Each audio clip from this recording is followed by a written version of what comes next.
जय हिंद साथियों, 50 days challenge का आज 7th डे और जैसा कि मैं अपने हर दिन की शुरुआत एक मोटिवेशनल पोएम के एक स्टैंजा के साथ करता हूं, तो आज पोएम डोंट क्विट का लास्ट स्टैंजा वो कुछ इस तरीके से है कि success is failure turn inside out the silver tint of clouds of doubt and you can never know how close you are, it may be near when it seems so far.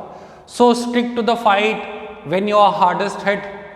It is when things seem worst that you must not quit. तो आज 7th day में हम और आप मिलकर देखने वाले हैं पर्सनल प्रोनाउन. आज हम लोगों का टोटल फोकस होगा पर्सनल प्रोनाउन पे. Personal pronoun. पर्सनल प्रोनाउन बहुत इजी साउंड करता है भी.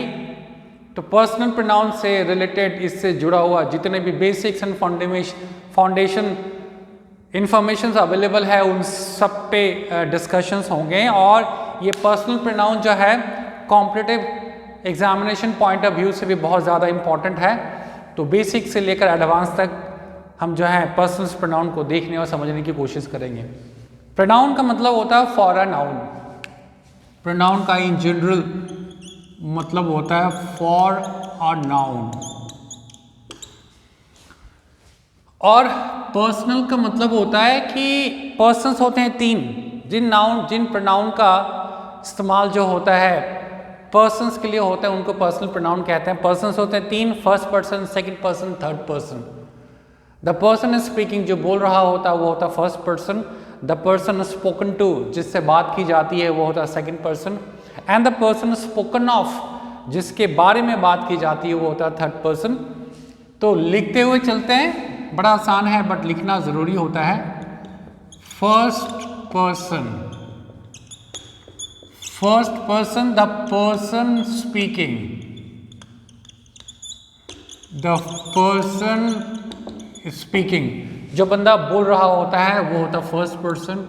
Second person, the person spoken to. The person spoken to, जिसके साथ बात की जाती है. और थर्ड पर्सन का मतलब होता है द पर्सन स्पोकन ऑफ, जिसके बारे में बात की जाती है. The person spoken of. ये हो गया 3 person, first person, second person, third person. First person, second person, third person में हम देखते हैं कि पर्सनल प्रोनाउन के कौन कौन सा टर्म्स, कौन कौन से वर्ड्स जो है जिसको हम पर्सनल प्रोनाउन के कैटेगरी में रखते हैं, क्योंकि उनको देख लें, क्योंकि उन्हीं के ऊपर उनके इस्तेमाल का, उनका यूसेस का, उनके करेक्ट एप्लीकेशंस पे नेक्स्ट हम करेंगे. तो पर्सन्स प्रोनाउन में हो जाते हैं आई और मी. आई और मी हो जाता फर्स्ट पर्सन सिंगुलर नंबर से.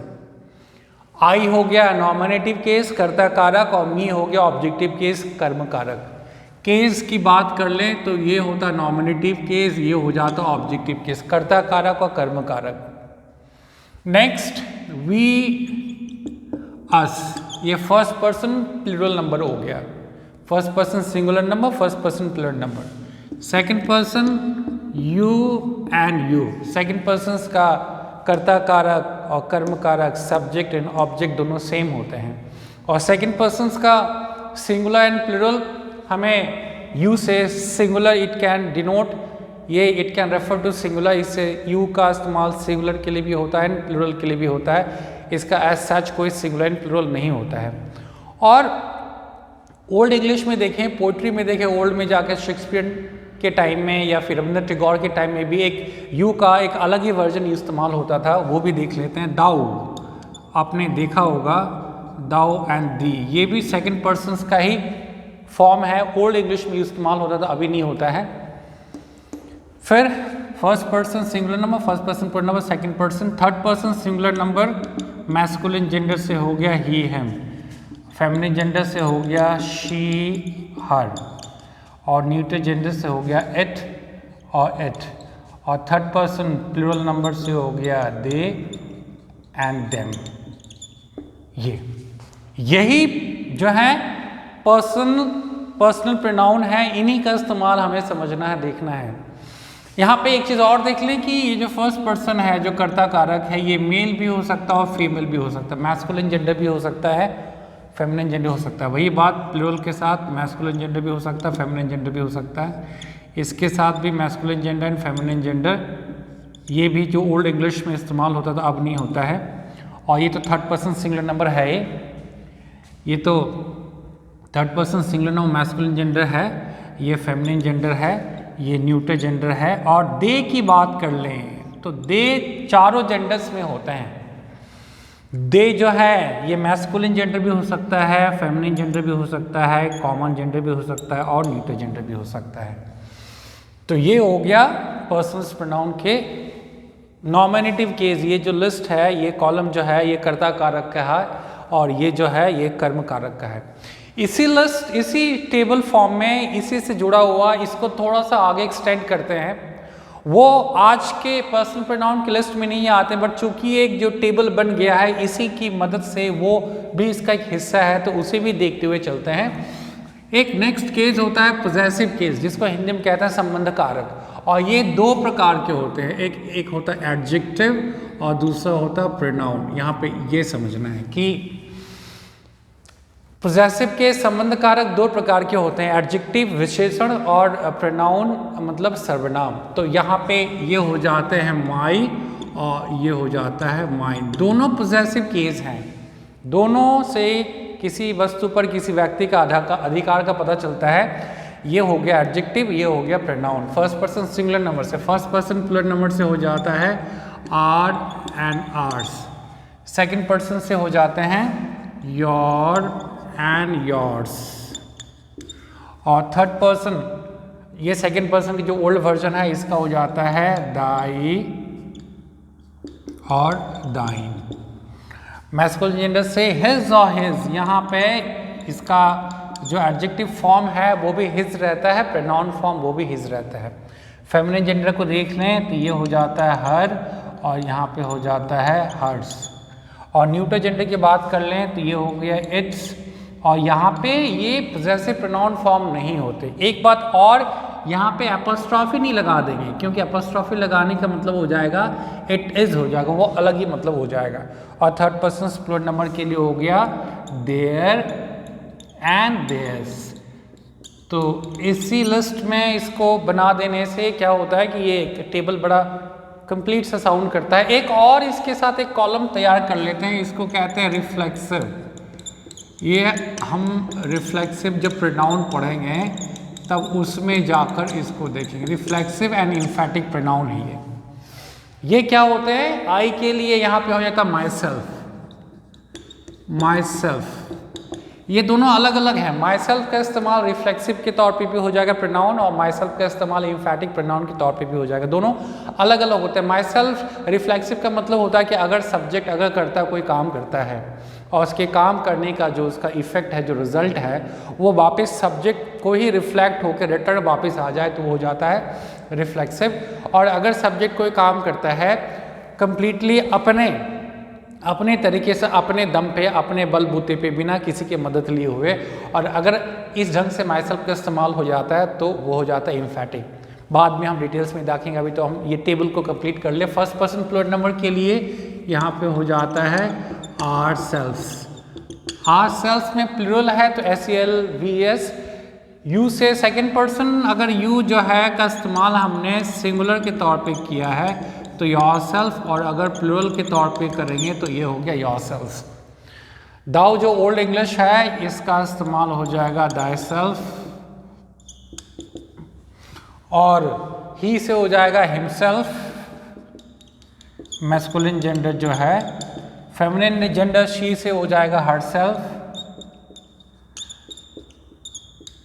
और न्यूटर जेंडर से हो जाएगा इटसेल्फ, और थर्ड पर्सन प्लूरल नंबर से हो जाएगा देमसेल्फ। तो ये टेबल अब जाकर ये कंप्लीट हो गया। हमारा फोकस तो आज है पर्सनल प्रोनाउन के ऊपर, मतलब इस वाले पे। Nominative case and objective case, कर्ता कारक एंड कर्म कारक, ये कर्ता कारक और ये कर्म कारक, इस पे हमारा फोकस है। यहाँ पर एक चीज़ और देखते हैं कि ये लिस्ट है ना पोजेसिव एडजेक्टिव वाला, my, our, your, thy, his, her, its, their, है तो एडजेक्टिव ही है, बट कहीं ना कहीं इनका फॉर्मेशन, इनका बनावट, इनका निर्माण प्रोनाउन से निकला हुआ है, इसलिए इसको कहते हैं प्रोनॉमिनल, प्रोनॉमिनल, प्रोनॉमिनल एडजेक्टिव है एडजेक्टिव, बट सिंस इसका कनेक्शन जो है प्रोनाउन से है, इसलिए इस वाले कॉलम में my, our, your, thy, his, her, its, their pronominal adjective कहलाते हैं। तो अब हम यहाँ पर एक और बात देख लें, ये तो बड़ा आसान है।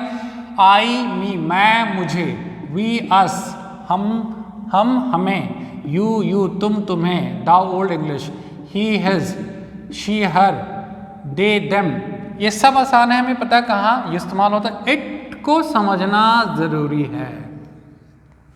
ये इट क्या जो होता है कई बारी प्रॉब्लम क्रिएट करता है, हमें ये समझ में नहीं आता है कि इट का इस्तेमाल कहाँ कहाँ, किन किन कंडीशंस पे, किन किन मौक़ों पे, किन अलग अलग सर्कमस्टांसेस, परिस्थितियों में इसका इस्तेमाल होता है।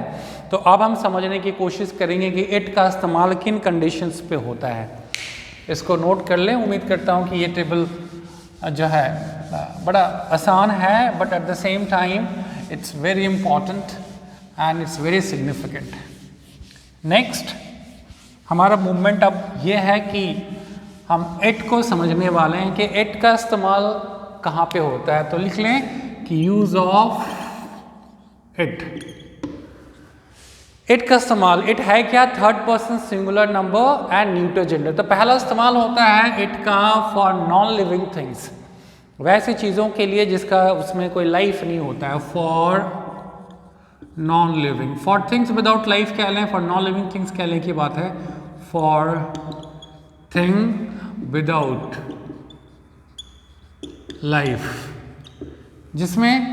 जिसका कोई लाइफ नहीं होता, जिसमें कोई लाइफ ही नहीं है। जैसे एक एग्जांपल दिख लें कि here is your book, take it.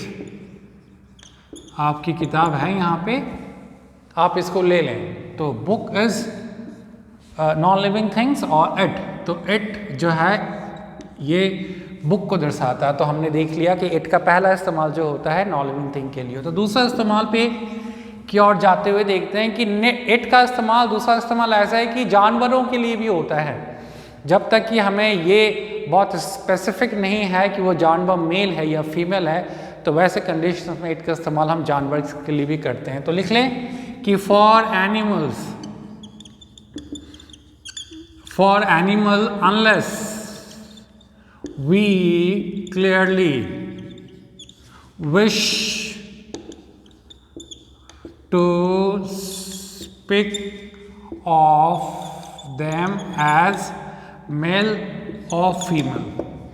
जानवरों के लिए, जानवर के लिए जब तक कि हम इस बात से सर्टेन ना हो, ये बात हमें बिल्कुल पूरी तरीके से पता नहीं है कि वो मेल है या फीमेल है। देखते हैं, she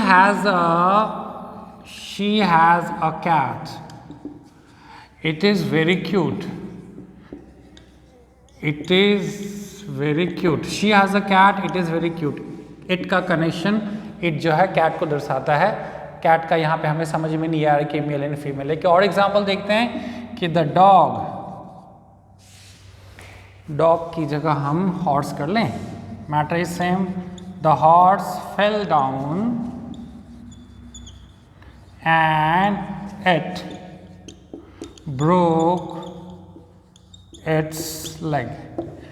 कि जो हॉर्स है गिर पड़ा और उसके पैर टूट गए। तो कहीं ना कहीं ये इट जो है और इट्स है, ये हॉर्स को दर्शाता है। और यहाँ पे हॉर्स के जेंडर के बारे में हम कंफर्म नहीं है कि एज अ मेल और फीमेल है। एक तीसरा इस्तेमाल देखते हैं इट का। तीसरा इस्तेमाल इट जो होता है छोटे बच्चों के लिए होता है। फिर वही बात जब उस बच्चे के बारे में ये नहीं पता होता कि बेबी गर्ल है या बेबी बॉय है, तब हम वैसे कंडीशंस में जो है इट का इस्तेमाल हम छोटे बच्चों के लिए भी कर सकते हैं। तो थर्ड पॉइंट हो गया for young child. For young child unless unless we clearly wish to refer the gender. जब तक उस बच्चे की हम जेंडर कंफर्म नहीं है तब हम इट का इस्तेमाल कर सकते हैं। देखते हैं कि the baby is crying, the baby is crying because it cannot see its mother. The baby is crying because it cannot see his mother. The baby is crying because it cannot see his mother. ये it यहाँ पे हो गया और it's यहाँ पे हो गया। इसका कनेक्शन बेबी के साथ है। बेबी के बारे में हमें यहाँ कंफर्मेशन नहीं है कि ये जो है बेबी बॉय है, बेबी गर्ल है। तो ऐसे कंडीशंस में हम जो है इट का इस्तेमाल बेबी के लिए करते हैं, यंग चाइल्ड के लिए करते हैं। तो ये तीन इस्तेमाल हो गया। कुछ और इस्तेमाल है। कोशिश मेरी यही होगी कि यहाँ पर एक बार अगर हमने इट का इस्तेमाल को समझ लिया तो इसके बाद शायद वैसी कोई कंडीशंस परिस्थिति ना बचे जहाँ पर जाके कि एक अलग से इट का इस्तेमाल समझने की ज़रूरत हो। तो ये थोड़ा सा पॉइंट्स 1 2 3 4 एंड 4th पॉइंट देखते हैं इट का। तो इट का 4th पॉइंट का इस्तेमाल होता है to as an temporary subject और provisional subject of verb to be, जब जो एक्चुअल सब्जेक्ट होता है वो बाद में आता है। स्टेटमेंट पहले लिखेंगे। स्टेटमेंट थोड़ी सी समझने में दिक्कत भी हो सकता है, बट जैसे एग्जाम्पल्स आ जाएंगे तो स्टेटमेंट बड़ा आसान हो जाएगा। कि पॉइंट क्या है? पॉइंट ये है कि इट का इस्तेमाल टेम्परेरी एंड प्रोविजनल सब्जेक्ट के तौर पे भी होता है।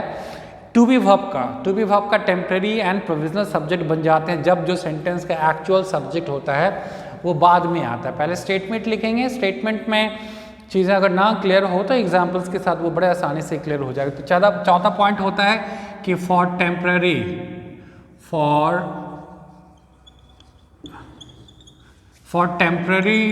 And provisional subject of verb to be, कि इट का इस्तेमाल temporary and provisional subject verb to be के लिए होता है जब when the actual subject follows, कि जब वो एक्चुअल जो सब्जेक्ट होता है वो उसके बाद में आता है। एग्जाम्पल्स देख लें फिर बड़ा आसानी से समझ में आ जाएगा कि it is easy to find fault, कि गलतियां निकालना बड़ा आसान होता है। तो यही मैं कह रहा था, यहाँ इट जो है ये टेम्परेरी सब्जेक्ट है, ये वर्ब इज है, टू बी वर्ब इसका सब्जेक्ट बना है और इस जो सब्जेक्ट होता है वो बाद में आता। तो ये जो है ना टू फाइंड फॉल्ट, ये सेंटेंस का एक्चुअल सब्जेक्ट है। सेंटेंस का actual subject to find fault है। ये इट जो है टेम्परेरी एंड प्रोविजनल सब्जेक्ट। ये सेंटेंस एक्चुअली ऐसे लिखाना था कि to find fault is easy. ये सेंटेंस एक्चुअली ये बना, ये to find fault is the real subject. एक और एग्जांपल देख लें कि it is important to speak English, कि इंग्लिश बोलना ज़रूरी है। तो यहाँ पर इट जो है टेम्परेरी सब्जेक्ट है, प्रोविजनल सब्जेक्ट है, वर्ब टू बी का है और इसमें जो रियल सब्जेक्ट है वो यहाँ पर है, टू स्पीक इंग्लिश ये है। ये सेंटेंस एक्चुअली ऐसे होना है कि to speak English is important, ये सेंटेंस है एक्चुअली। तो यहाँ पर हमने इट का एक नया इस्तेमाल देखा और अब एक और देखते हैं इट का इस्तेमाल। इट का इस्तेमाल जो होता है नाउन एंड प्रोनाउन को एम्फसाइज करने के लिए किया जाता है।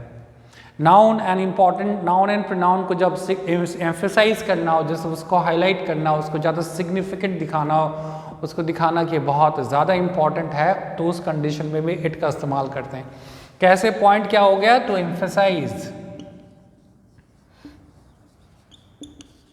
एम्फसाइज क्या? नाउन और प्रोनाउन। नाउन एंड प्रोनाउन को एम्फसाइज करने के लिए इट का इस्तेमाल होता है। कैसे कि एग्जांपल देख लें कि it is Rohit who scored a century. कि ये देखिए it is Rohit who scored a century, कि वह रोहित ही है जिसने की सेंचुरी लगाया। ये तो एक ये तरीका हो गया, तो यहाँ पर रोहित एम्फेसाइज्ड हो गया, हाईलाइट हो गया।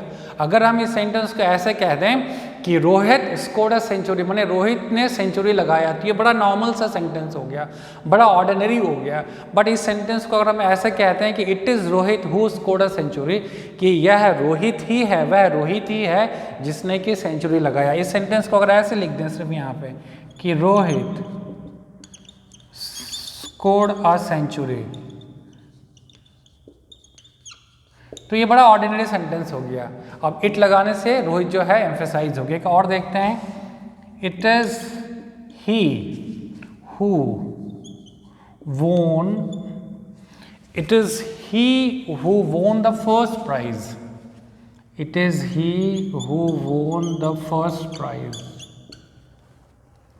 कि वह वही है जो कि फर्स्ट प्राइज पहला इनाम जीता।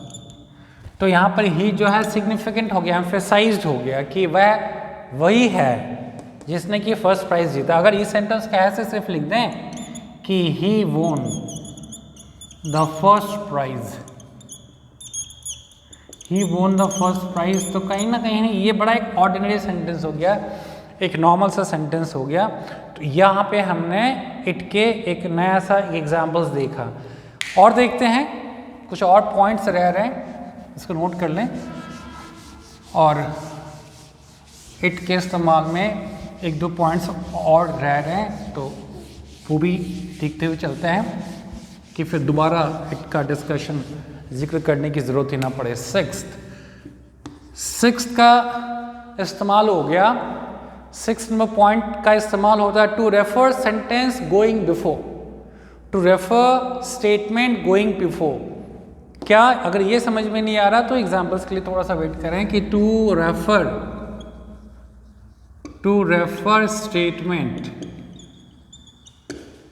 स्टेटमेंट गोइंग बिफोर, ये क्या मतलब हुआ कि जो एग्जाम्पल देखते हैं कि he is at fault, he is at fault and he knows it, कि गलती उसकी है और उसे ये बात पता है। तो ये जो सेंटेंस कहना कि ही इज एट फॉल्ट, वो गलती में है, उसकी गलती है, एंड ही नोज इट, उसे ये पता। तो कहीं ना कहीं इट क्या है, ये इट को इसी को दर्शा रहा है। जो स्टेटमेंट है he is at fault and he knows it, तो इट जो है इसको दर्शा रहा। अब यहाँ पे देखिए स्टेटमेंट क्या था कि to refer statement going before, it है, इसके पहले के जो स्टेटमेंट है उसको इट रेफर करता है। अब ये क्लियर हो गया। एक और एग्जांपल देख लेते हैं कि honesty is the best policy, honesty is the best policy and it is still valid, कि जो है ईमानदारी ही सबसे नीति है और ये इसकी मान्यता अभी तक बनी हुई है।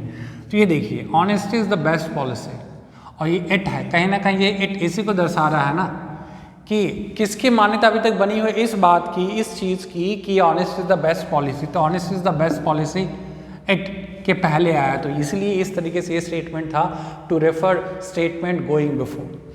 एक और एग्जाम्पल देखते हैं, इस्तेमाल देखते हैं इट का इस्तेमाल होता है indefinite nominative for impersonal verb. कुछ वर्ब्स होते हैं इम्पर्सनल होते हैं, उनके सब्जेक्ट्स होते ही नहीं हैं, तो वहाँ पर सब्जेक्ट्स की कमी को इट पूरा करता है। कैसे देख ले यहाँ पे, फॉर एंडेफिनिट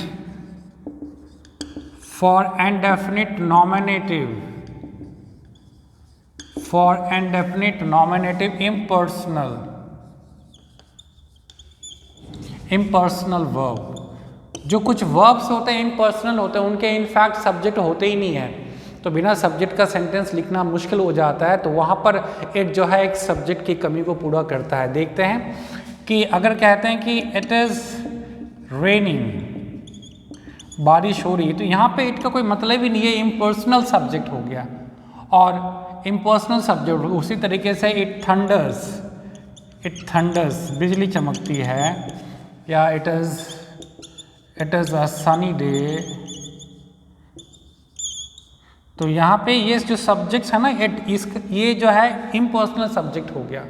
इम्पर्सनल नहीं, ये सब्जेक्ट इंडेफिनिटिव और नॉमिनेटिव हो गया। ये वर्ब जो है, ये थंडर्स है, इज रेनिंग, इज यहाँ पर इम्पर्सनल वर्ब, इसलिए ऐसे कंडीशंस में हम इट का इस्तेमाल करके उसे एक सब्जेक्ट मिल जाता है। और एट्थ इस्तेमाल देख लें फॉर टाइम के लिए,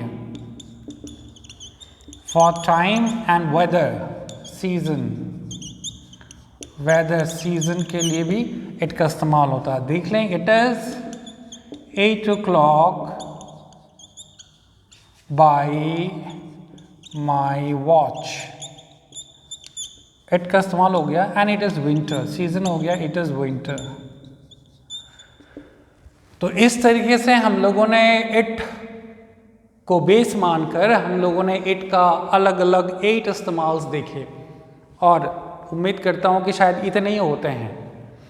अब इसके बाद क्या रह जाता है? अब इसके बाद हम देखेंगे कि जो पर्सनल प्रोनाउन है उसका competitive examination point of view से उसका कहाँ कहाँ इस्तेमाल बनता है, कि कैसे कैसे प्रश्न आते हैं जब कॉम्पिटिटिव एग्जामिनेशंस की बात आती है। और ये अब नेक्स्ट फोकस हमारा, इसको नोट कर लें। और नेक्स्ट अब रहेगा कि personal pronoun for competitive examinations.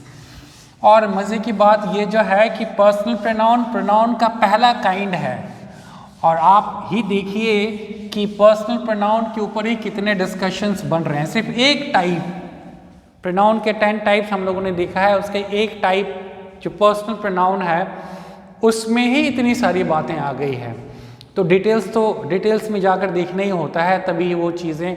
और यही मेरी कोशिश होगी कि 50 डेज चैलेंज में ग्रामर से छोटी, बड़ी से बड़ी, बेसिक्स से लेकर एडवांस जितनी भी बातें हैं उनको 50 डेज में ज़रूर ख़त्म करने की मेरी कोशिश होगी। Personal pronoun for competitive exam, next topic हो गया for competitive exam, personal pronoun for competitive exams. इसमें भी कुछ सर्टेन पॉइंट्स तो ज़रूर होंगे। तो पहला पॉइंट्स ये बनता है कि अगर एक ही सेंटेंस में अलग अलग पर्सन्स इस्तेमाल में आ जाएं, एक ही सेंटेंस का जो सब्जेक्ट है उसमें तीनों पर्सन आ जाए, फर्स्ट पर्सन आ जाए, सेकंड पर्सन आ जाए, थर्ड पर्सन आ जाए, तो क्या हम किसी भी ऑर्डर में लिख लेंगे कि पहले फर्स्ट पर्सन लिखेंगे, सेकंड पर्सन लिखेंगे, थर्ड पर्सन लिखेंगे, या थर्ड पर्सन लिखेंगे, सेकंड पर्सन लिखेंगे, फर्स्ट पर्सन? इसको ऑर्डर क्या है, इससे प्रश्न आते हैं। तो अगर एक सेंटेंस पहले लिख लें, सेंटेंस एग्जाम्पल्स के द्वारा रूल समझना बड़ा आसान होता है। तो अगर हम लिखें कि I we and you, I we and you, I you and he are best friends. अगर ये जो सेंटेंस हम लोगों ने लिखा कि मैं, तुम और वह अच्छे दोस्त हैं, तो ये सेंटेंस क्या सही है? नहीं, ये सेंटेंस ग्रामेटिकली गलत हो गया, क्योंकि हमने यहाँ पे पहले फर्स्ट पर्सन को लिखा, फिर हमने सेकंड पर्सन को लिखा, और फिर हमने थर्ड पर्सन को लिखा। तो ग्रामर में रूल्स में कहते हैं कि अगर ऐसा सिचुएशन बन जाए, तीनों आ जाएं और तीन नहीं आए तो दो आ जाएं। ज़रूरी तो नहीं है कि हर बड़ी तीनों पर्सन्स इन्वॉल्व हो जाए सेंटेंस में, दो भी आ सकते हैं, तो उनका क्या ऑर्डर होगा? तो इसकी मोटी सी बात है, जो रूल्स कहता है उसमें कहता है ऑर्डर ऑफ पर्सन्स। ऑर्डर जो होते हैं वो होते हैं 2, 3, 1, ये ऑर्डर होते हैं, ये रूल्स हैं। इसके तहत हमें लिखना है, सेकंड पर्सन पहले, फिर थर्ड पर्सन, फिर फर्स्ट पर्सन। तो ये सेंटेंस क्या बन गया, इसको करेक्ट करते हैं। तो सेकंड पर्सन यहाँ यू है, तो इसको लिखते हैं यू। फिर हो गया थर्ड पर्सन, हो गया ही, तो लिखा हमने ही। और फिर फर्स्ट पर्सन हो गया आई, तो यहाँ हमने आई लिख दिया, आर बेस्ट फ्रेंड्स। तो ये सेंटेंस करेक्ट हो गया। तो ये हो गया पहले second person, third person and first person. और फिर वही बात कि ज़रूरी तो नहीं है कि तीनों पर्सन, अगर दो पर्सन होगा, फर्स्ट पर्सन सेकंड पर्सन हो, तो क्या ऑर्डर होगा? सेकंड पर्सन देखिए यहाँ पे, यहाँ से इसको यहाँ निकाल लें, और सेकंड पर्सन यहाँ है तो इसको यहाँ ऐसे लिख दें। तो अगर फर्स्ट पर्सन सेकंड पर्सन रहे तो ये ऑर्डर होगा, पहले सेकंड पर्सन फिर फर्स्ट पर्सन। अगर सेकंड पर्सन और थर्ड पर्सन रहे तो ऑर्डर क्या, पहले सेकंड यहाँ है तो इसको यहीं रहने दीजिए, और थर्ड पर्सन यहाँ है तो इसको यहाँ लिख दीजिए। ये हो गया सेकंड पर्सन फिर थर्ड पर्सन। और अगर फर्स्ट पर्सन और सेकंड पर्सन हो तो ऑर्डर क्या होगा, यहाँ पे देखिए पहले सेकंड पर्सन है, इसको सेकंड पर्सन लिख लें, और फिर जो है अच्छा सेकंड पर्सन फर्स्ट पर्सन तो हो ही गया है। अगर फर्स्ट पर्सन और थर्ड पर्सन को चूज़ करना तो थर्ड पर्सन यहाँ पे है और उसके पीछे फर्स्ट पर्सन खड़ा है, तो यहाँ पे ये ऑर्डर हो गया। तो ये सेंटेंस तो हमने देख ही लिया। इसका एग्जांपल ये हो गया कि you he and I R best friend. यहाँ देख लेते हैं, पहले यू सेकंड पर्सन है तो लिखिए आप यू, एंड फिर फर्स्ट पर्सन है तो यहाँ लिखिए आई आर बेस्ट फ्रेंड्स। तो ये ऑर्डर में सेंटेंस होगा। इसी को अगर लिखेंगे आई एंड यू तो गलत हो जाएगा। यहाँ पे देखें पहले सेकंड पर्सन यू एंड फिर third person he are best friends. इसी को अगर हम लिखें कि ही एंड यू तो गलत हो जाएगा। नेक्स्ट हो गया पहले थर्ड पर्सन मतलब ही एंड फिर फर्स्ट पर्सन मतलब आई आर बेस्ट फ्रेंड्स। तो ये रहा रूल नंबर पहला persons pronoun for competitive exams, जिसमें अगर एक सेंटेंस में 3 अलग अलग पर्सन्स आ जाएं तो उनका ऑर्डर ये होता है second person third person first person. इसी सेंटेंस का एक अपवाद है, नोट कर लीजिए, इसी सेंटेंस का अपवाद है। अपवाद का मतलब ये जो सेंटेंस अभी हम लोगों ने देखा ये इसका एक्सेप्शन है, इसके विरुद्ध जाकर भी एक अलग रूल्स आता है, बट उसका कंडीशंस हैं।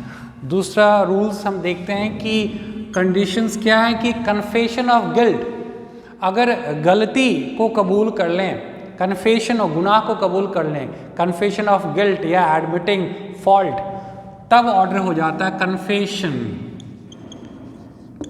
कन्फेशन ऑफ गिल्ट या एडमिटिंग फॉल्ट। अगर हम लोग से कुछ गलती हो जाए उसको अगर एडमिट स्वीकार कर लें तो वहाँ पर ऑर्डर, जैसे उसी सेंटेंस में वहाँ हमने 2, 3, 1 लिखा था, अगर वैसे लिखते हैं कि you he and I R at fault, कि ये हमारी गलती है, मतलब तुम्हारी उसकी और मेरी गलती है, तो ये सेंटेंस गलत हो गया। इसको हमने लिखा उसके अकॉर्डिंग, कैसे लिखा 2, 3, 1, ये गलत हो गया। ये तो नॉर्मल कंडीशंस के लिए ऑर्डर है, बट ये सेंटेंस में कहीं ना कहीं कन्फेशन ऑफ गिल्ट, गुनाह को कबूल कर रहे, मिस्टेक्स को कबूल कर रहे, तो यहाँ पे ऑर्डर हो जाता है 1, 2 एंड 3, ये ऑर्डर हो जाता है। ये इस ऑर्डर में लिखने की कोशिश करेंगे। तो इस सेंटेंस को कैसे करेक्ट हो गया, 1, 2, 3, 1 हो गया फर्स्ट पर्सन, यहाँ पे आई, फिर हो गया 2 सेकेंड पर्सन, यहाँ पे यू, एंड थर्ड पर्सन का मतलब यहाँ पर ही आर एट फॉल्ट, यहाँ पे ये सेंटेंस सही हुआ। और फिर वही बात अगर 2 रहें तो पहले फर्स्ट पर्सन फिर सेकंड पर्सन, अगर सेकंड पर्सन थर्ड पर्सन रहे तो ये, और अगर फर्स्ट पर्सन थर्ड पर्सन है तो ये, तो क्या हो जाएगा I and you are at fault. Second person third person you and he are at fault. और यहाँ पे देख लें पहले फर्स्ट पर्सन फिर आई एंड थर्ड पर्सन, फिर से third person he are at fault. तो हम लोगों ने 2 रूल्स देखे पर्सनल प्रोनाउन के। अब और जाके आगे कुछ और रूल्स हैं उस पर फोकस होगा। रूल नंबर 3 कुछ ऐसा कहता है कि जो टू बी वर्ब्स होता है ना उस पे बेस्ड है कि अगर टू बी वर्ब्स के बाद अगर पर्सनल प्रोनाउन इस्तेमाल करने की बारी आ जाए। पॉइंट नंबर 3 कहता है कि complement of to be verb. ये जो टू बी वर्ब्स होते हैं, कितने होते हैं टू बी वर्ब्स? ये जो होते हैं is, am, are present tense के लिए, वॉज वर पास्ट टेंस के लिए, and shall be and will be future tense के लिए। अगर इसके बाद जस्ट इनके बाद इनको टू बी वर्ब कहते हैं, तो टू बी वर्ब के बाद जो आता है नाउन या प्रोनाउन उसको कहते हैं कॉम्प्लीमेंट। तो अगर टू बी वर्ब के बाद अगर हमें ये सब्जेक्ट फिर टू बी वर्ब में मतलब ये सारे वर्ब्स, ये वर्ब्स टू बी वर्ब्स हैं। इसके बाद कॉम्प्लीमेंट चूज करने की बात हो तब हम जो है ये कॉम्प्लीमेंट जो होगा ये नॉमिनेटिव केस होगा। यहाँ पे नॉमिनेटिव केस का इस्तेमाल करेंगे, हम कर्ता कारक करेंगे, ये रूल्स हैं। इसके ऊपर कर्म कारक नहीं होगा। जैसे अगर हम लिखते हैं कि it is to be verb हो गया, इट इज आई होगा या मी होगा, आप बताएं। तो इज होगा टू बी वर्ब कॉम्प्लीमेंट है तो ऑफकोर्स क्या हो जाएगा, यहाँ पे आई होगा मी नहीं होगा, क्योंकि हमने बोला नॉमिनेटिव केस करता कारक, ये तो ऑब्जेक्टिव केस हो गया। उसी तरीके से अगर हम लिखते हैं इट इज शी या हर, ऑफकोर्स शी हर नहीं होगा क्योंकि नॉमिनेटिव केस। उसी तरीके से इट इज दे या देम, थर्ड पर्सन प्रोनाउन में चूज करें तो दे हो जाएगा, देम नहीं होगा। ये पॉइंट है। यहाँ पर पॉइंट ये हो गया कि अगर टू बी वर्ब के बाद अगर हम पर्सन्स प्रोनाउन को डिसाइड करना हो तो हम नॉमिनेटिव केस का इस्तेमाल करेंगे, ना कि हम ऑब्जेक्टिव केस का इस्तेमाल करेंगे। तो ये हो गया point number third. Point number fourth देखते हैं। पॉइंट नंबर फोर्थ जो है इस पे मैं कलेक्टिव नाउन के साथ इसको जोड़ूंगा। पॉइंट नंबर 4 जो है कलेक्टिव नाउन के कॉन्सेप्ट पे है। कलेक्टिव नाउन, कलेक्टिव नाउन को क्या कहते हैं, समूहवाचक संज्ञा। समूहवाचक संज्ञा मतलब हो गया कि वो चीज़ों या व्यक्ति या वस्तुओं के समूह होते हैं। कलेक्टिव नाउन के अंदर बहुत सारे यूनिट्स होते हैं, उसके मेंबर्स होते हैं, उनके कंपोनेंट्स होते हैं। तो कलेक्टिव नाउन के जितने भी मेंबर्स हैं अगर वो सारे एकजुट हों, एक मत हों, यूनानिमस हो, संगठित हो, एक साथ खड़े हों, तो उस वक्त अगर प्रोनाउन का इस्तेमाल करने की बात हो तो हम इस्तेमाल करेंगे सिंगुलर, और वर्ब के इस्तेमाल करने की बात हो तो इस्तेमाल करेंगे सिंगुलर वर्ब। और इसी का एक ऑपोजिट हो जाएगा कि कलेक्टिव नाउन के जितने भी मेंबर्स हैं, जितने भी सदस्य हैं, जितने भी उनके घटक दल हैं, मेंबर्स हैं, अगर वो आपस में बटे हों, मतों में विभाजित हों, तो वैसे कंडीशन में कलेक्टिव नाउन के लिए प्लूरल वर्ब का इस्तेमाल करेंगे और प्रोनाउन भी प्लूरल का इस्तेमाल करेंगे। लिख लेते हैं कि अगर कलेक्टिव नाउन का इस्तेमाल हो सिंगुलर, मतलब जितने भी कलेक्टिव नाउन के जो मेंबर्स हैं, कलेक्टिव नाउन इसको एज अ वन या यूनियन या यूनानिमस, यूनानिमस होकर इस्तेमाल हो, एकजुट, तो हम वर्ब लगा सिंगुलर, सिंगुलर वर्ब और प्रोनाउन का इस्तेमाल सिंगुलर का करेंगे। कब?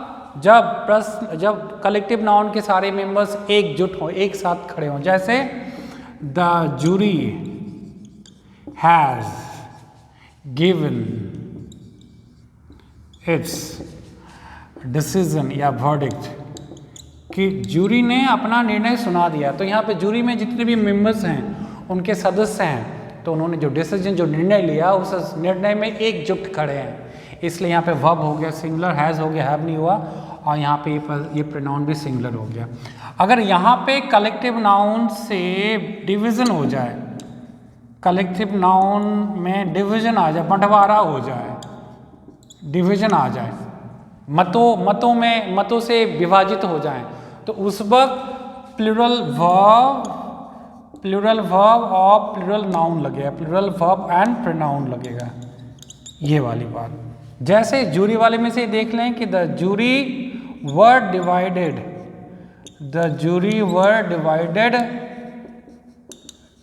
इन देयर ओपिनियन, कि ये जो जूरी हैं उनके जितने भी मेंबर्स हैं अपने विचारों में बटे हुए हैं। तो ये प्लूरल हो गया, ये यहाँ प्लूरल हो गया, इसलिए यहाँ वर्ब हो गया, प्लूरल वाज नहीं लगाया, सिंगुलर होने से वाज लगाते, और यहाँ पे इसके हमने प्लूरल प्रोनाउन का इस्तेमाल। इसको कहते हैं नाउन ऑफ मल्टीट्यूड। ये जो कंडीशंस बना नाउन ऑफ मल्टीट्यूड, कि जब हमने कलेक्टिव नाउन से डिवीजन हो गया तो ऐसे कंडीशंस में हो गए नाउन ऑफ मल्टीट्यूड। तो ये हो गया पर्सनस प्रोनाउन का रूल नंबर 4, जहाँ पर हमने इसको कलेक्टिव नाउन के कॉन्सेप्ट में समझा। आगे कुछ और पॉइंट्स हैं। पॉइंट नंबर 5 में हम बात करेंगे डिग्री ऑफ कंपैरिजन, उसमें आ जाता है कि डिग्री ऑफ कंपैरिजन के साथ पॉइंट नंबर 5 में हम देखते हैं कि डिग्री ऑफ कंपैरिजन क्या होता है। डिग्री ऑफ, पहले ये लिख लें, degree of comparison. Degree of comparison होता है ना positive degree, comparative degree, superlative degree. जब किसी का किसी से कंपैरिजन ना हो, तुलना ना हो, तो वो होता है पॉजिटिव डिग्री। जब दो व्यक्तियों और वस्तुओं का आपस में तुलना होता है तो उसको कहते हैं कंपैरेटिव डिग्री। और जब दो से ज़्यादा व्यक्ति और वस्तुओं का आपस में तुलना होता है तो उसको कहते हैं सुपरलेटिव डिग्री। तो पॉजिटिव में कभी कभी एज करते हैं ना, as tall as intelligent as. जब समान तुलना करते हैं तो ये पॉजिटिव वाले जो सेंटेंसेस हैं पॉजिटिव डिग्री के, तो यहाँ पर पॉइंट ये है कि पॉजिटिव डिग्री जो है ये, यहाँ पे हम नॉमिनेटिव केस का इस्तेमाल करेंगे। नॉमिनेटिव का इस्तेमाल करेंगे, कर्ता कारक का इस्तेमाल करेंगे, ना कि कर्म कारक का इस्तेमाल करेंगे। जैसे he is as intelligent as me. ये सही है क्या? गलत है ये। He is as intelligent as me नहीं होगा, ये हो जाएगा he is as intelligent as I am, ये होगा। आई नॉमिनेटिव केस की बात किया मैंने, कर्ता कारक आई होगा। और ये सेंटेंस तब और कंप्लीट हो जाता है, आपके डाउट्स बिल्कुल क्लियर हो जाते हैं जब इसके साथ वर्ब लगा दे। सेंटेंस एक्चुअली ऐसे लिखा जाना चाहिए कि he is as intelligent as I M.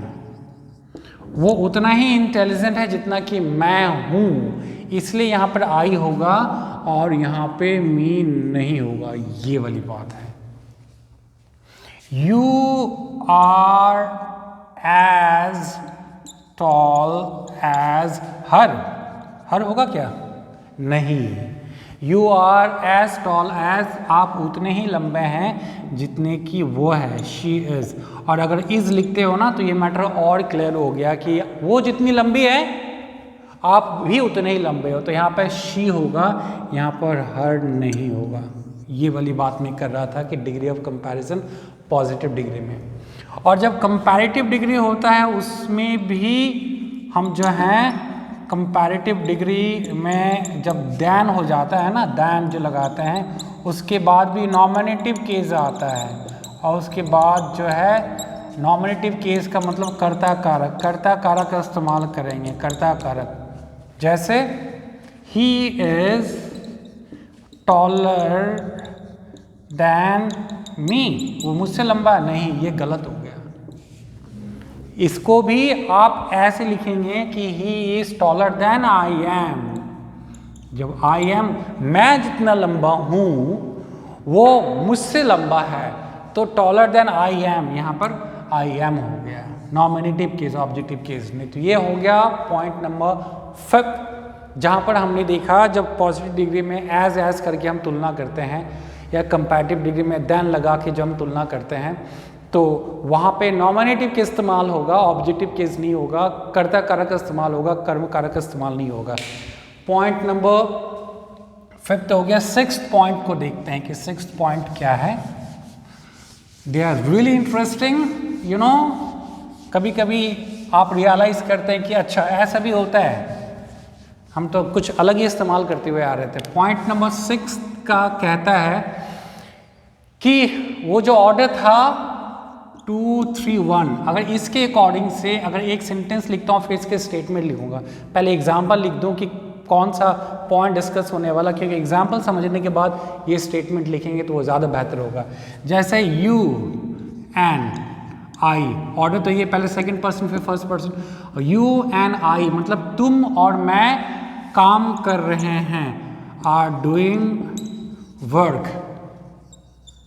तो यहाँ पे क्या होगा, हम अपना काम कर रहे हैं, तो यहाँ पर ये ढूंढना है। तो यहाँ पर जो पोजेसिव केस होगा वो यू के अकॉर्डिंग होगा या आई के अकॉर्डिंग है, ये देखना है। यहाँ पर क्या होगा कि you and I R doing, तो ऑफ कोर्स यहाँ पर आर होगा, तो ये इसके अकॉर्डिंग होगा, इसके अकॉर्डिंग नहीं होगा।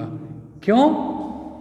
तो रूल्स ये कहता है कि जब ऐसे कंडीशंस बनते हैं जब pronoun when pronoun refers to more than one noun or pronoun of different persons, it must be first person plural number in preference to second person and second person in preference to third person. अगर ऐसे conditions बन जाते हैं तो हमें जब choose करना होता है कि फर्स्ट पर्सन और सेकंड पर्सन में से किसको चूज करेंगे, तो सेकंड पर्सन की नहीं फर्स्ट पर्सन को प्लूरल को चूज करेंगे। एक और अगर लिख लेते हैं हम, अगर इसको ऐसे लिखते हैं कि यू एंड ही, यहाँ पर you second person and third person ये, यू एंड ही आर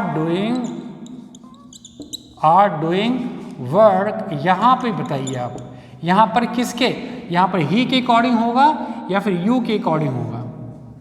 तो ये रूल भी यही कहता है कि जब ऐसे सिचुएशन बनते हैं कि सेकंड पर्सन और थर्ड पर्सन के बीच में चूज करने की बात हो तो सेकंड पर्सन का प्लूरल चूज करें, तो इसलिए यहाँ पर इसके अकॉर्डिंग होगा ना कि इसके अकॉर्डिंग होगा, तो यू के अकॉर्डिंग यहाँ पर योर हो गया। ये पॉइंट बना यहाँ पर, तो ये पॉइंट यहाँ पे क्या हो गया, इसको रूल्स को हम लिख लेते हैं। रूल्स ये हो जाता है 6 नंबर रूल्स कि when pronoun refer to noun, when pronoun refer to more than one noun, ये लिखना ज़्यादा सही होगा, refer to more than one noun or pronoun of different persons अलग अलग persons के हो, तो प्रेफरेंस किसको करेंगे, प्रेफरेंस जो है प्रेफरेंस होगी किसको, first person plural number, first person plural number, first person plural number, ना कि फर्स्ट पर्सन प्लूरल ना कि सेकंड पर्सन को नहीं करना, फर्स्ट पर्सन मतलब अगर इसको नहीं करना है, हमें फर्स्ट पर्सन को चूज करना है प्रेफरेंस। और अगर सेकंड पर्सन और थर्ड पर्सन की प्रेफरेंस हो तब हम वहाँ पे प्रेफरेंस किसको देंगे, सेकंड पर्सन को हम प्रेफर करेंगे ना कि थर्ड पर्सन को। ये वाला पॉइंट था कि अगर प्रेफरेंस की बात हो सेकंड पर्सन और फर्स्ट पर्सन में प्रेफरेंस की बात तो प्रेफर करेंगे फर्स्ट पर्सन को, प्रेफर करेंगे हम फर्स्ट पर्सन को ना कि सेकंड पर्सन। और अगर सेकंड पर्सन और थर्ड पर्सन की चूज करने की बात हो तो हम प्रेफर करेंगे सेकंड पर्सन को ना कि थर्ड पर्सन को। ये पॉइंट था पॉइंट नंबर 6, बहुत इंटरेस्टिंग, बहुत इंपॉर्टेंट। अब नेक्स्ट पॉइंट देखते हैं कि इसमें और नेक्स्ट पॉइंट क्या बनता है। पॉइंट नंबर 7 की ओर मूव करते हुए पर्सनल प्रोनाउन से point number 7 for the competitive exams जो है पॉइंट नंबर 7 ये कहता है कि अगर दो नाउन जो अलग अलग पर्सन्स को दर्शाता हो तब उसके लिए जो प्रोनाउन होगा वो प्लूरल होगा। नॉर्मल सी बात है, ऑब्वियस सी बात है कि अगर दो सिंगुलर नाउन कनेक्टेड हों वर्ब कंजंक्शंस एंड के साथ, तो अगर दोनों नाउन अलग अलग पर्सन्स को दर्शाता है तो वर्ब और जो है प्रोनाउन अलग होंगे। जैसे व्हेन, इसका लिख लें, when two nouns refer to different persons,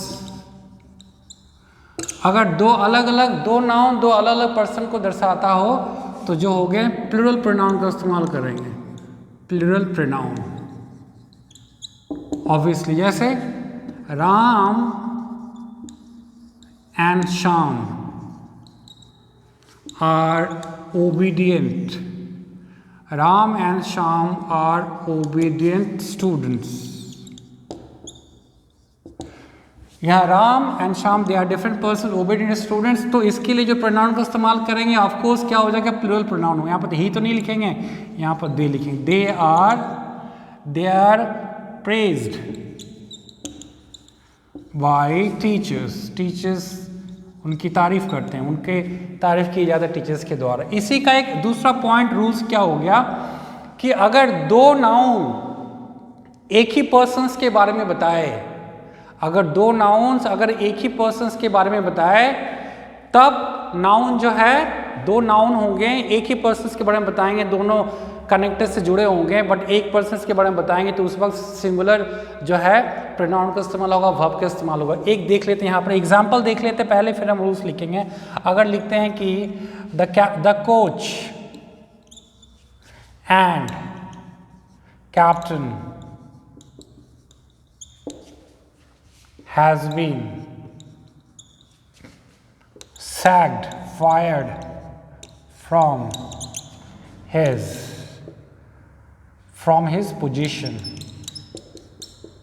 ये देखिए यहाँ पे कोच एक अलग नाउन है, एक कैप्टन अलग नाउन है, बट इसके साथ हमने सिंगुलर वर्ब लगाया है और यहाँ पे प्रोनाउन भी सिंगुलर लगाया है। क्यों? क्योंकि यहाँ कोच और ये कैप्टन दोनों सेम इंसान है, सेम बंदा है, इसलिए यहाँ पर हैज़ लग गया, सिंगुलर वर्ब लग गया, इसलिए यहाँ पे हिज लग गया। कैसे समझेंगे आप कि दोनों नाउन तो अलग अलग हैं, कनेक्टेड एंड से जुड़े हुए हैं, फिर भी एक ही पर्सन्स के बारे में बता रहे हैं। तो इसका समझने का बड़ा आसान तरीका है कि अगर दोनों में से अगर पहले के पहले आर्टिकल लगाओ, यहाँ पर आर्टिकल सिर्फ द कोच के पहले लगा हुआ है, तो अगर दोनों नाउन में से अगर सिर्फ एक नाउन के पहले आर्टिकल लगे तो ये समझ लें हम कि दोनों एक ही इंसान के बारे में बता रहा है। These are the same person.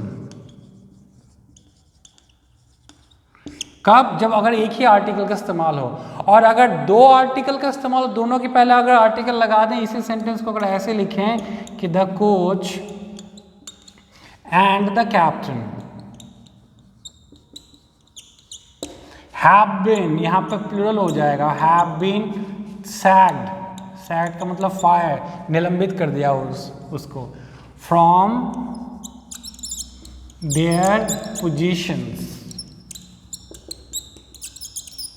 यहां देखिए दो आर्टिकल, यहाँ पे कोच के पहले भी आर्टिकल लग गया, कैप्टन के पहले भी आर्टिकल लग गया, तो यहाँ पे कोच एंड कैप्टन दोनों डिफरेंट इंसान हैं, डिफरेंट पर्सन्स हैं, इसलिए यहाँ पे वर्ब भी प्लूरल लग गया और ये भी प्लूरल हो गया, ये दोनों प्लूरल हो गए। This is the rule. तो ये पॉइंट क्या हो गया कि अगर दो नाउन कनेक्टेड हों कंजंक्शन से, अगर दोनों एक ही इंसान के बारे में बताए तो वो हो जाएगा वर्ब सिंगुलर, प्रोनाउन सिंगुलर। कैसे समझेंगे? एक ही इंसान के बारे में है, अगर दोनों नाउन के में से पहले एक ही नाउन के पहले आर्टिकल लगा हो, और दोनों नाउन में से अगर दोनों के पहले आर्टिकल लगे, यहाँ पे कोच के पहले भी है द और कैप्टन के भी पहले है, तो यहाँ पर ये प्लूरल हो जाएगा और ये प्लूरल हो जाएगा क्योंकि यहाँ पे दोनों अलग अलग इंसान हैं। तो ये हो गया point number, rule number 8। Clear हो गया? रूल नंबर 8 देख लिया, अब 9th देखते हैं। बस एक या दो रह रहा, उसके साथ पर्सनल प्रोनाउन का जो सफ़र है आज का वो ख़त्म हो जाएगा। पॉइंट नंबर 9 कहता है कि अगर दो सिंगुलर नाउन और से, आइदर और से, नाइदर नॉट से जुड़े हों तो उसके साथ सिंगुलर प्रोनाउन और सिंगुलर वर्ब लगता है। पॉइंट क्या है कि if two singular nouns are connected with, अगर दो सिंगुलर नाउन जुड़े हो, किससे जुड़े हों? और से, और, आइदर और नाइदर नॉट से। अगर दो सिंगुलर नाउन जुड़े हों और से, आइदर और से, नाइदर नॉट से, तो जो है सिंगुलर प्रोनाउन और सिंगुलर वर्ब का इस्तेमाल होता है। Singular pronoun and singular verb का इस्तेमाल होता है। ये होता है जैसे आइदर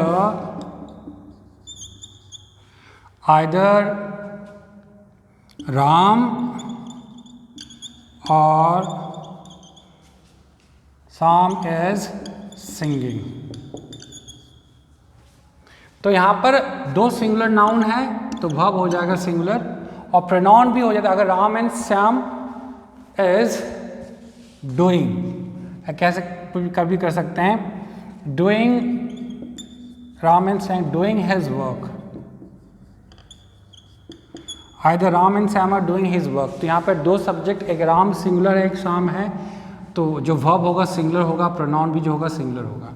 इसी रूल्स का एक दूसरा रूल्स क्या हो जाता है कि अगर ये इन्हीं दो नाउन्स जुड़े हों, यहाँ पे दो सिंगुलर नाउन है, अब यहाँ पर हो जाएगा एक सिंगुलर नाउन और एक प्लुरल नाउन जुड़े हों इन्हीं चीज़ों से, और आइदर और नाइदर नॉट से जुड़े हों, तो जो वर्ब होगा और जो प्रोनाउन होगा वो प्लुरल होगा, और जो प्लुरल नाउन है वो बाद में आएंगे, उसका पोजीशन नेक्स्ट होगा। तो इसमें क्या हो गया, टू नाउन्स कैसा, एक सिंगुलर और एक प्लुरल नाउन जुड़े हों, किसके साथ जुड़ा रहेगा, और आइदर और नाइदर नॉट से। तो जो वर्ब, दो नाउन, एक सिंगुलर नाउन हो और एक प्लुरल नाउन, ये जुड़े हों किसके द्वारा, और के द्वारा, आइदर और के द्वारा, नाइदर नॉट के द्वारा, तब क्या करेंगे, जो प्रोनाउंस होंगे या जो वर्ब होगा वो प्लुरल होगा। और ये भी याद रखना है कि जो प्लुरल नाउन है वो उसको बाद में यूज करेंगे, जैसे आइदर